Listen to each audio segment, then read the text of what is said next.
Burkina Faso, du Mali et du Niger de créer leur monnaie commune, baptisée le Sahel, dans le cadre de l'Alliance des États du Sahel. Est-ce viable? Viable, ça veut dire quoi? Mais viable, on ne peut pas le décider comme ça, c'est tellement compliqué. Je la trouve excellente. Et je parle avec ces gens-là. Vous parlez avec ces pays? Je parle même avec le ministre des Affaires étrangères, Abdoulaye Diop du Mali, et je les conseille dans les directions qu'ils prennent. Donc c'est vous qui avez... C'est pas moi qui ai quoi. Je dis, je parle avec eux. J'ai dit bien, ne mettez jamais de mots dans ma bouche.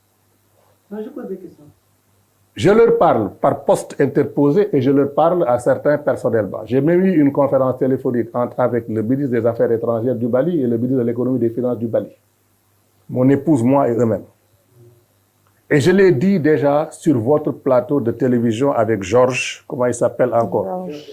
Quand il y a eu le coup d'État en Guinée, j'ai dit, je ne suis pas un adepte de coup d'État, mais je suis prêt à travailler, à aider n'importe qui séjourne même un mois au pouvoir pour l'aider à faire quelque chose pour son pays.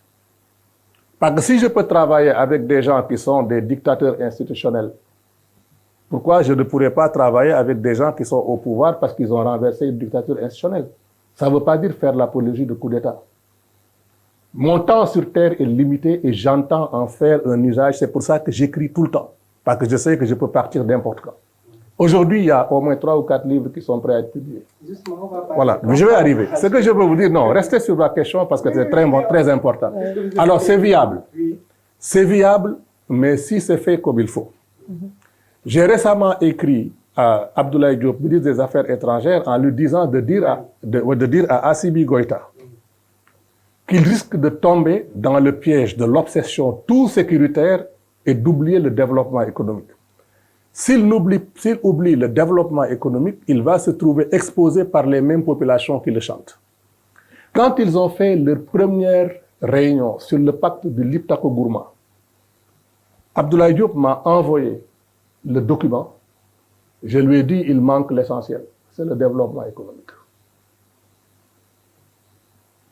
Et ça a permis de préparer son discours au G20 qui était présidé par l'Inde. J'ai dû prendre son discours et même y mettre des éléments d'orientation à titre gracieux. C'est ma contribution panafricaniste. Moi, je ne suis pas un porteur de pancarte, je ne suis pas quelqu'un qui appelle l'insurrection, mais personne ne peut m'empêcher de partager la connaissance. Ça, c'est un. De deux, quand ils ont fait la réunion où j'ai vu que les éléments ont été évolués, je leur ai proposé de faire vraiment l'intégration économique. Parce que l'intégration économique se fait par partie. Riemann, le mathématicien qui a le plus fait la théorie de l'intégration, vous avez fait les mathématiques? Vous savez ce que c'est qu'une intégrale?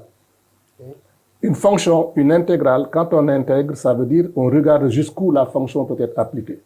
Par exemple, si vous faites une fonction de transport ferroviaire dans l'espace, vous pouvez dire, tiens, je pars de Saint-Louis, Dakar, machin, mais quand vous arrivez à la mer, votre fonction n'est plus pertinente parce que les rails ne vont pas sur l'eau. Donc, l'intégration, c'est regarder la limite d'expansion d'une fonction. Donc, vous intégrez par partie. Ça ne sert à rien de dire que oui, on commence avec 50 États. Non. Si aujourd'hui le Mali, le Niger et le Burkina veulent s'intégrer, d'abord ils doivent intégrer des fonctions. Des pays dirigés par des militaires. Je m'en fous, si vous voulez la règle. Je m'en fous complètement. Même si c'est le diable qui les dirige, ce qui m'intéresse, c'est ce qu'ils veulent faire pour leur peuple. Et je leur ai déjà dit que si vous continuez à simplement essayer de préserver votre pouvoir, vous serez renversé par les mêmes causes qui vous ont amené. Restons sur le sujet. Je dis, si vous avez 3 pays qui veulent s'intégrer, ces pays peuvent intégrer des fonctions, c'est-à-dire par exemple des fonctions d'investissement.